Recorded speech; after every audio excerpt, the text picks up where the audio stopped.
Hello, my name is Lauren Stinton, and this is my book, Should I Choose to Die Again? It is my first book for young adults, and I'm going to be reading the first chapter, which is titled The Dead Man in the Street. Hamel was cold, and he didn't like it. It snowed in Kingsbarrow every winter, but this wasn't normal, all this white on the ground. It had been snowing since last night, which he spent in the Gladys Tunnel beneath Scarlet Road. The flame makers liked the tunnel, so it was usually warm down there, even when it snowed. It had been warm last night, and it would be warm again tonight, as long as the flame makers still claimed the territory. You never knew what would happen in South Barrow. Nothing ever stayed in the same hands because of all the fighting. The flame makers fought with the weather makers, and the jewelers fought with everybody. Jewelers needed goals, and when nothing good presented itself, they sometimes chose bad goals just for something to do. Sometimes the Gladys Tunnel was a battlefield, and those were the dangerous nights, because the king's soldiers would come to put down the riots. They would arrest every person they could get their hands on. Hamel had lost a few friends that way. One was killed after he landed a solid punch on a soldier's jawline. Another time, two of Hamel's friends, Rennie and Finn, both flame makers, had taken off into the night, running as fast as they could, which wasn't very fast at all, apparently, because they had ended up face down on the ground as the soldiers beat the resistance out of them. Hamel was lucky that night. He had reached the tunnel a couple of hours after he normally did, and by then the soldiers had already broken up the fighting. Hamel crouched down and watched as about a dozen men were chained, hand and foot, tossed in the back of a heavy wagon with bars over it, and taken across the river where they would be sold. Hamel heard that flame makers were in high demand across the river. He didn't know if the rumor was true, but it seemed true. Some men preferred slavery to street living, but that was only the case if you had a good master. Some masters made street living look simple and easy. Hamel had heard horrible stories from men who used to work for masters who had made them suffer for things that didn't seem important. Hamel had had a master once, a good man named Richard. Though they had started off as master and servant, Richard had become Hamel's closest friend. He had taken good care of Hamel for 10 years, but then he died, and Hamel hadn't been able to save him. Richard's son had been angry, so very angry. Hamel still shuddered when he remembered how they had found Richard's body and how the son had responded, demanding that Hamel heal him. But Richard was dead. He had been dead for hours. So Hamel lived on the streets now, but he didn't mind. The men typically liked him, and there were many benefits to living with flame makers, the warmth being one. He could put up with hunger much more than cold. There wasn't much he could do about the cold because he wasn't a flame maker or a weather maker. Weather makers were crazy. They didn't even notice when it snowed, and they seemed to think about ice the way they thought about flowers. It was a thing of beauty to them. Hamel pulled his coat tight about him. At least he had a coat, and he had boots too, though his toes were wearing out and there were holes in the heels. But at least he had them. You were thankful for any kind of boots in crazy weather like this. He hunkered down as the wind picked up and blew snow ghosts across the street. That was what he called them, clouds of snow driven off the drifts by the wind. Hamel was hurrying, and his head was down, and the wind was blowing, so he didn't see the coach until he nearly ran into the back of it. He stopped so fast that his boots skidded through the snow, and he wobbled, arms flailing, to get his balance. As he righted himself, he stared at the back of the coach and reached up to rub his bare head in confusion. The night sky was thick with clouds, and the lighting along the street was poor, but he knew that emblem on the back of the coach. He couldn't remember the name of the family now, but Richard, his old friend, had made him memorize the emblems of all the lords of the king's court. "You never know when you will need this information," he had said, tapping the side of his nose. He always did that. Whenever he gave instructions, Richard would tap the side of his nose as if that were the source of his words. One can never be too careful in North Barrow. We have our own kind of thief here. What was a North Barrow coach doing in South Barrow at this hour of the night? And it was snowing besides. The driver must be very lost. The people in North Barrow were wealthy and powerful. The king lived in North Barrow. East Barrow, meanwhile, was home to merchants and other working-class men. All the shipping yards were in East Barrow. West Barrow was the scholars' district. Richard used to say that in West Barrow, you couldn't toss a rock without hitting a student or a school. The nation itself was called Kingsbarrow, and this was the city of Kingsbarrow, the city of the king, and everyone was proud of it. If this coach truly was lost, and of course it had to be, why else would it be here? Perhaps they would offer Hamel a coin to give them directions. He had been paid for such small jobs before. People who lived in the other barrows rarely entered South Barrow, the poor district. There were few jobs here and few businesses that offered anything of value to the wealthy, so it was almost a guarantee that if any of the rich folk did enter the barrow, they would eventually need to stop and ask for directions. He was about to walk around the coach to talk to the driver when the door on the right-hand side opened and a man was tossed out onto the street. He hit the snow with a deep groan, the kind of groan Hamel was familiar with, a teeth-grinding noise of intense pain. 2 men jumped out of the coach after him. They were wearing armor, Hamel thought, but it wasn't the armor of the king's soldiers.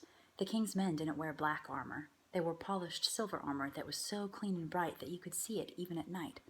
These men would have been like shadows but for the snow on the street. One of them carried a large hammer. The other had a drawn sword. The man in the snow was moving a little, but only a little. Hamel could hear each breath the man took. He had fluid in his lungs. He had been badly injured. The soldier with the hammer murmured something to his companion with the sword, and they both laughed. The man with the sword crouched down beside the injured man in the street. "You want a message, my lord? You are the message." He then straightened up and put the tip of his blade through the fallen man's chest. It was a very sharp weapon, or the soldier was very strong. Either way, the blade passed through the chest without any sign of resistance until it hit the street on the other side. The dead man's hand came up and almost seemed to caress the blade. Then his arm flopped back into the snow and was still. For a moment, Hamel didn't know what to do. Part of his brain told him that these men were worse than the king's soldiers. Another part told him to hold still and maybe they wouldn't see him. The snow played with people's eyes. Sometimes it hid things that otherwise would have been visible. He realized his hands were shaking, but he thought it was probably from the cold. It was very cold out here, and the dead man was lying on his back in the snow. That could not be pleasant for him. The man with the hammer turned and saw Hamel. The hammer lifted. "You there." Hamel swallowed hard. "Yes, you. Tell everyone you see that this is what happens when the house of Canyon is defied." Hamel suddenly remembered the name that went with the emblem on the coach, Canyon. It was one of the most powerful houses in the city. They were in good standing with the king. Or they were in good standing with the king, Hamel thought. The swordsman snickered, as if the hammer wielder had told a good joke. "Don't forget," Hammerman insisted, "the house of Canyon." They climbed back into the coach and drove away. The driver snapped a whip at the horses, and the coach slid through the snow at a speed that wasn't safe. Hamel stared after them until the coach rounded a corner. "I don't think those men were lost," he decided, and then looked at the message they had left bleeding in the street. The man wasn't moving. Hamel cocked his head and listened for a heartbeat. The wind was loud and insistent tonight, and so he had to move closer. About 4 steps away from the man, the familiar sound of a heart finally reached him, but the beat was faint and growing fainter. They had certainly killed this man. He was dying rapidly.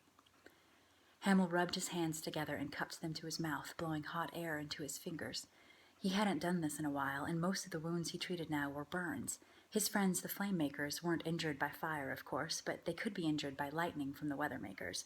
The 2 elements were different, Hamel supposed, though it seemed a little odd to him why they would be. Both produced heat, just lightning produced something more, and sometimes he thought it seemed very angry. He pulled up the man's blood-drenched tunic and laid his hand on the wound. The open skin was warm against his fingers, and beneath his touch it began to shift, responding to Hamel's gift. He sealed the vessels back together. That was always the first step, to stop the bleeding, and then he began to repair the tissue. The human body was like fabric. It often needed sewing. There were multiple broken bones and more bruises than he could count, but he wouldn't worry about those, not just now, out in the middle of the street in the snow. He could fix all of those later. The blood tried to speak to him, but he ignored it. He was busy. The bones tried to start a conversation, but he ignored them too. The initial process didn't take him long. He was usually quick, but as always, he left a scar. He wasn't that talented of a healer. Some healers could leave the skin as fresh as an infant's, but even when the cut was small, Hamel had never been able to make the skin perfect. He was good with bones, but skin? There were certain things he couldn't fully heal because of scar tissue. The man didn't awaken, but that was normal. Brushes with death could leave the mind a little absent for a while. The body needed time to recover. Hamel looked the man over. "I need better lighting," he muttered. There was blood all over the face. He could see that much, despite the shadows of night and snow. The eyes were swollen. The man had been hit repeatedly.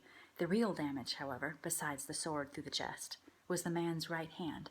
Hamel understood now why that man in the black armor had been carrying a hammer.